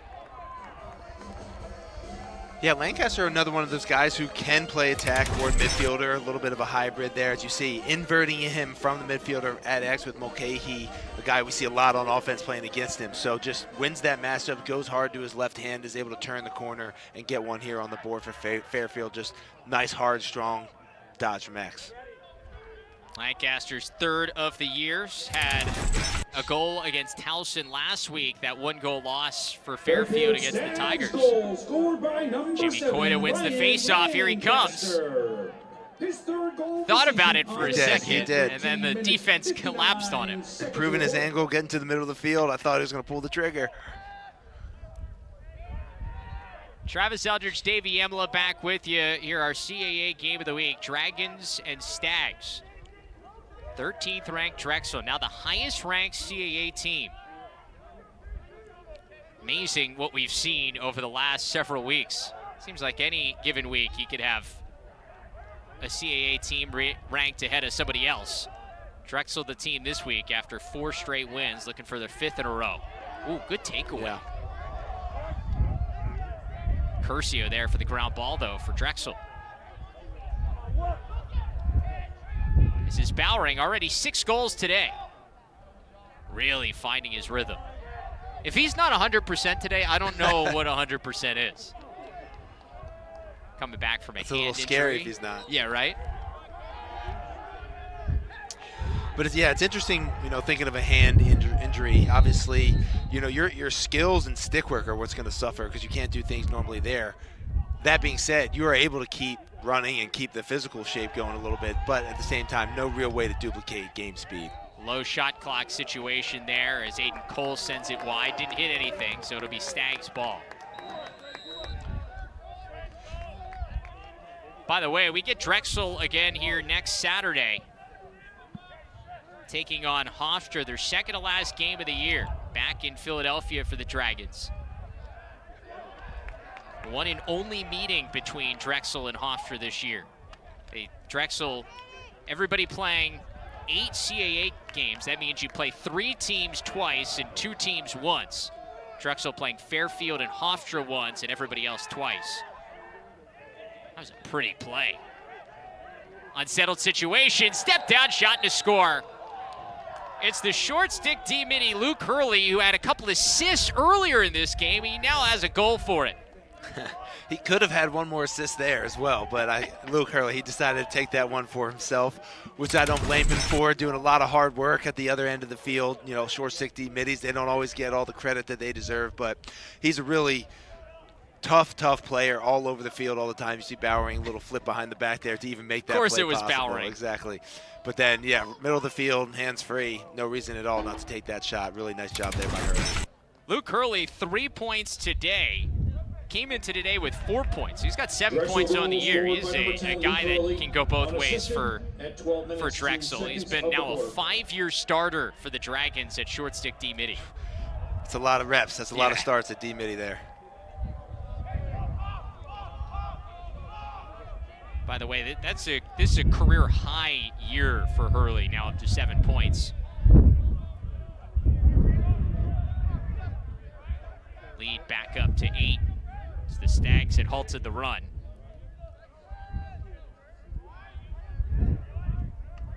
Brian Rita. Remember, the Stags missing a bunch of players as that ends up back in the stick of Blumenthal. A bunch of players due to a violation of team rules. So we've seen some different pieces here in the mix, and Drexel is taking advantage. Donnelly tried to cut, couldn't make the catch. McVicker had a beat on that. Now Bowering tries to take it away, and he does. The riding game is certainly where you like to have a guy who plays out the back door defensively indoors on your team at the attack spot. You're right about that. I mean, his job is staying in front of people and pushing them out of position. I think that's pretty effective on the ride as well. Full head of steam coming to the box here for the Dragons, and there's another. Is that Tomac? It's Tomac again, his second.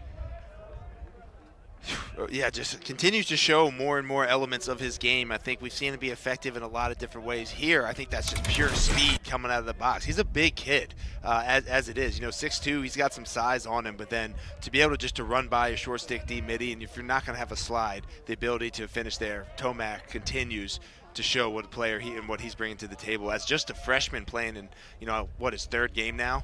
Really impressive. Tomac now with 3 points in his return to Connecticut, native of New Haven. Violation there on Jimmy Koida, gives it to the Stags. Drexel goal scored by number 47, Luke Tomac. Yeah, Tomac was a guy that, in talking with Volker about him, was somebody who was probably going to play more at the beginning part of the year, missed the beginning part dealing with some injuries. But then as soon as he's been inserted in the lineup when he got back healthy here the last couple of games, he has made immediate impacts. Nice save by Blumenthal.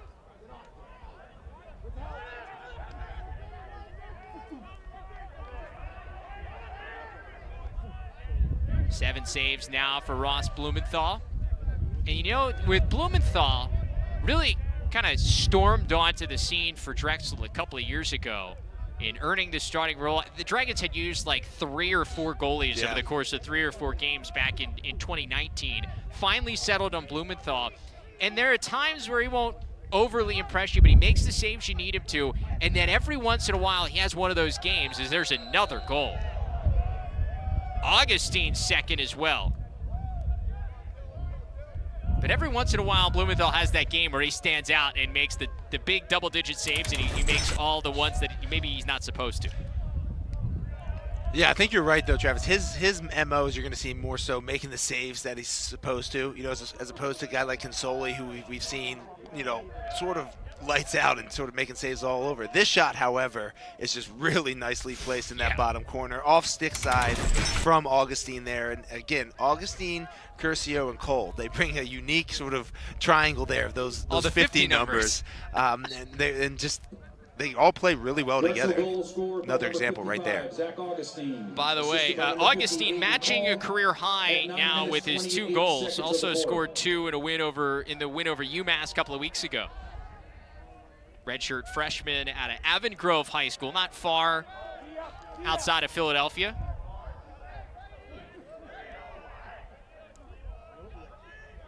Drexel has it clicking here.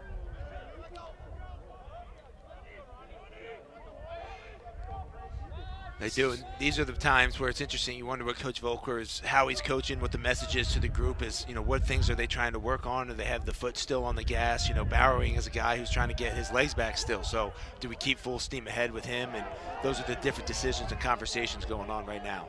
Shot saved there by Consoli, and we're coming the other way.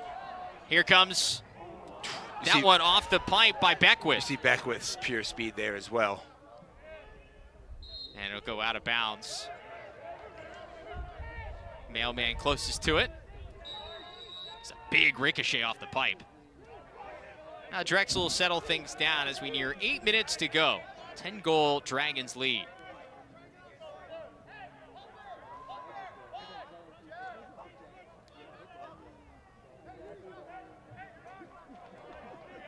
Tell you what, this is going to be a fun game next Saturday between Hofstra and Drexel. Talk about some teams that can put them up in numbers as Consoli makes another save. Yeah, just looking at the CAA in general, we've talked a lot this year about Delaware's attack unit. We've definitely talked about Ryan Tierney and what Hofstra brings to the table. Now you look at this Drexel unit with Sean Donnelly is having his high production games along with Bowering. They're pretty formidable as well. So a lot of really, really strong units here across the conference. Get a showdown between Bowering and the Dragons and Ryan Tierney and Hofstra. Wow. Another score. Pretty move there. It's the midfielder Danny Varga, the sophomore out of New Jersey, with his 4th of the year. Right, this sort of goes into what we were just talking about with Coach Volker, maybe get some other guys some action here, sometimes to get some experience, and that's exactly here as we look at a midfield unit here that maybe have some hybrid attackman midfielders here, and that's what Varga does a great job there of just driving hard to his right side, putting his foot in the ground and getting a nice roll back with a high percentage angle there, going low to high, really impressive. Face-off win. Opportunity coming downhill, shot high. Unassisted at 7 minutes 29 seconds. Mark Hartman, another face-off guy that the Dragons have at their disposal. 53% on 41 draws he's taken this year. He actually saw some time in the first couple of games when Koida was struggling trying to adjust to the new rules. So that's a nice piece for Coach Volker to have as well. A face-off guy, a sophomore out of Connecticut, who has the ability to win up over 50% as well. On the run, off the pipe. I know you mentioned it earlier, though, but Koida definitely has figured it out. Oh, more yeah. And more. That's for sure. Yeah, Jimmy Koida, we talked about it before in his trying to adjust to the new rules. Well, 13-22 today for Koida. Impressive day. Opportunity here for Fairfield in transition. A flag down, so the Stags will go man up. Tyler Wukta looking for the goal, the short stick D-Midi. But yeah, I mean, he's done a really good job against Dylan Smith. And Dylan Smith last week against Towson took every draw, won 65%. He went 17-26 and scooped up 10 ground balls. So you do that against the Tigers, and then Jimmy Coita making Dylan Smith look like he did today gives you a lot of perspective. Absolutely. And it's impressive, too, to have these adjustments and be able to turn it around that quickly, because it wasn't a small thing.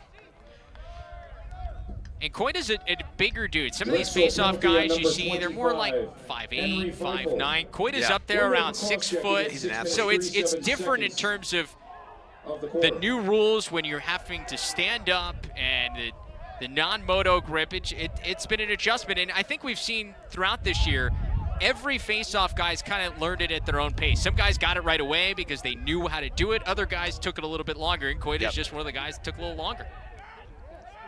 I think if I'm not mistaken, I think we switched up in goal for Fairfield.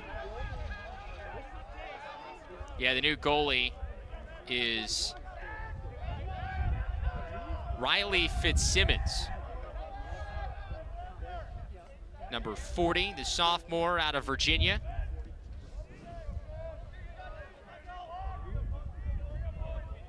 So Colin Consoli's day is done, but still double-digit saves again for the freshman. It was not his fault today. 13 stops. Wow. As that one goes. I mean, it's been that kind of second half here for Drexel. Ronnie Gunter, the freshman, scores his second of the year. Nice play by Gunter here. Really big, strong, athletic kid, just able to split to his strong side, getting downhill.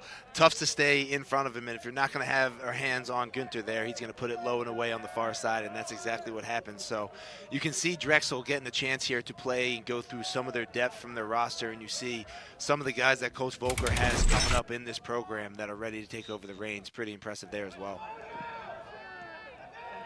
Another face-off win here for the Dragons. Looks like they'll settle things down. Nearing 5 minutes to go.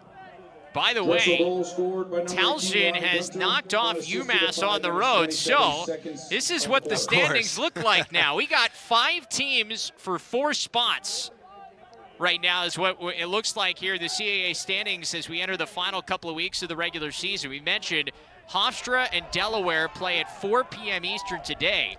Depending on what happens there, it could be Drexel and Delaware tied atop the standings, or we could have Delaware atop and Hofstra and Drexel there in the second spot. So a lot to be determined still today in what we have, but it is going to be a fun last couple weeks of the season. Yes, it always is. That always is in the CAA, it seems to be, but it's especially this year where Towson, it just, again, a team that really just had some things not go their way earlier in the year and now are just fighting back. It's great to see.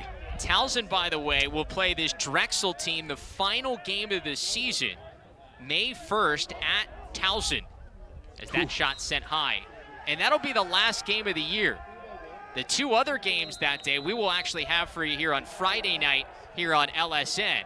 And then Drexel and Towson will know everything else. So it'll be, we very well could have a position where, depending on what Drexel wants to do or Towson wants to do, it's win and in, it's lose, you're out. It could be a lot of fun that Saturday.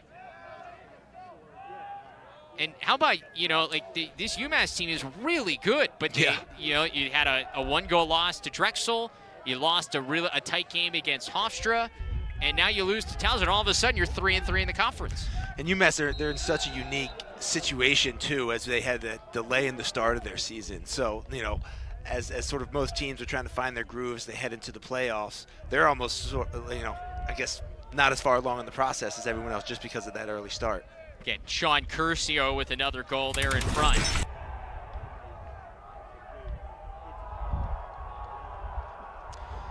Yeah, Curcio's a guy, he's had a couple, I know one really nice look there from that lefty wing or lefty spot in an extra man, and a couple other good looks there. There we see him cutting on the inside, so showing his sort of range and ability to score in different ways as well. Aiden Cole picking up the assist. The 5 club, the 50s club. Yeah, it's a good club to be on if you're Drexel. Aiden Cole at 3 minutes 43 seconds of the quarter. Got a flag down. I think it's on the third procedure.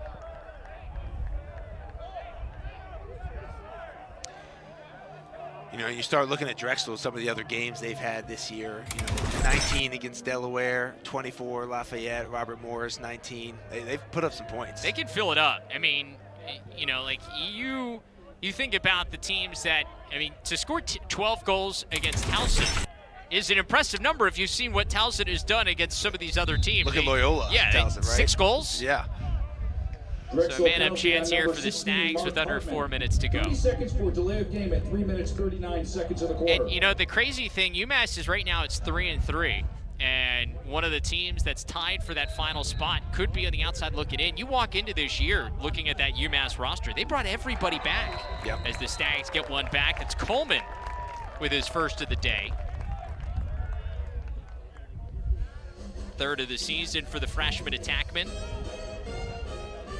Coleman, he's got a lot of tools, I think, to continue to get better and improve. They put him in a lot of different spots. You see him in the top midi, extra man spot. He can bring it. That's showing you some range. And then he's been back behind X a couple times, initiating the offense and getting some dodges in. So Coleman, a guy that Fairfield and Coach Baxter have their eye on. I think they're working with and developing as we continue.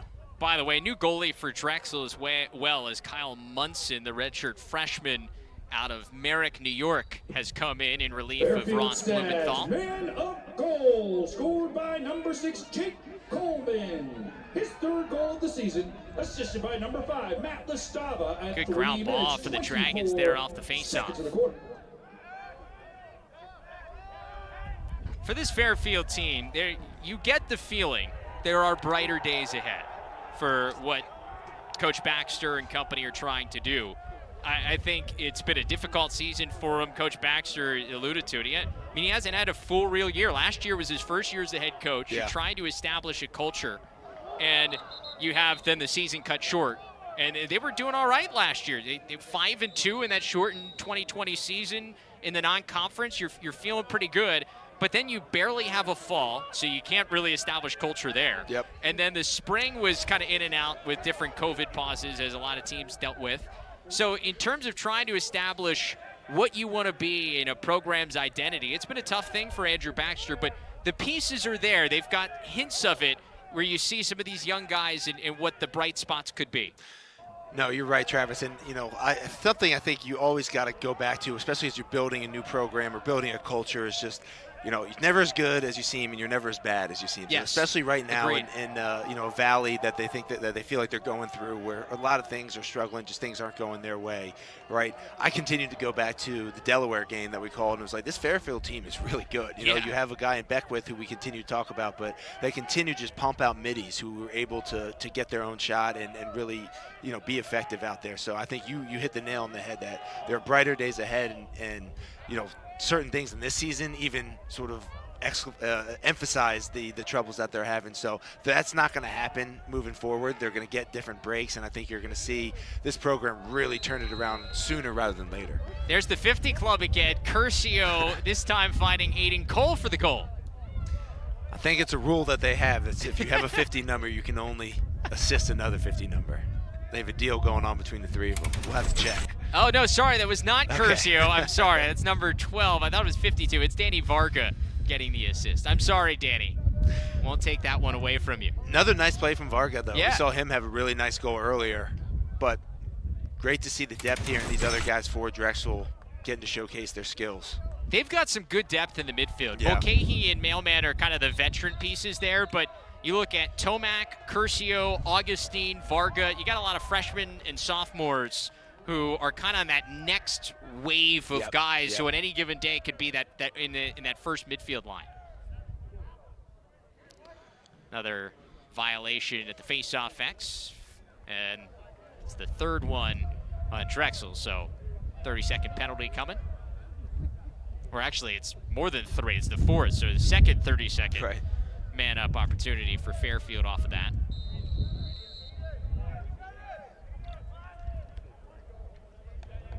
And I mean, to make matters even more difficult for Fairfield here in the CAA, the top 5, the other 5 teams in the conference, all at some point probably could be a top 20 team in the country. Like Towson's the one team that hasn't spent time in the top 20 yet this year, but they have probably the most impressive non-conference win in beating Loyola. Right, and they're such a staple every other year that Right. you got to factor them in as a quality program. They'll be right back up in the thick of things, within a couple games. I don't know where the ball went. Yeah, playing aggressive. Somehow got it out. Nice feed. That was a pretty play there for the Stags. It ended up out of the stick of Beckwith, and the feed across to Matt Lastava, who scores. Lastava, a guy who at Bates poured it in. This guy is a goal-scoring machine, all-time leader in Bates history with more than 140 career goals, and he's over 300 career points. Western Mass guy from out in Westfield. Yeah, he's a dude that broke the NCAA tournament record back in 2017, one of his first years on campus. He scored 13 points versus Amherst, 9 goals and 4 assists. Talk about a good NCAA tournament day. Talk about a career. 2017. That seems so Yeah, long right? ago. We're still going here.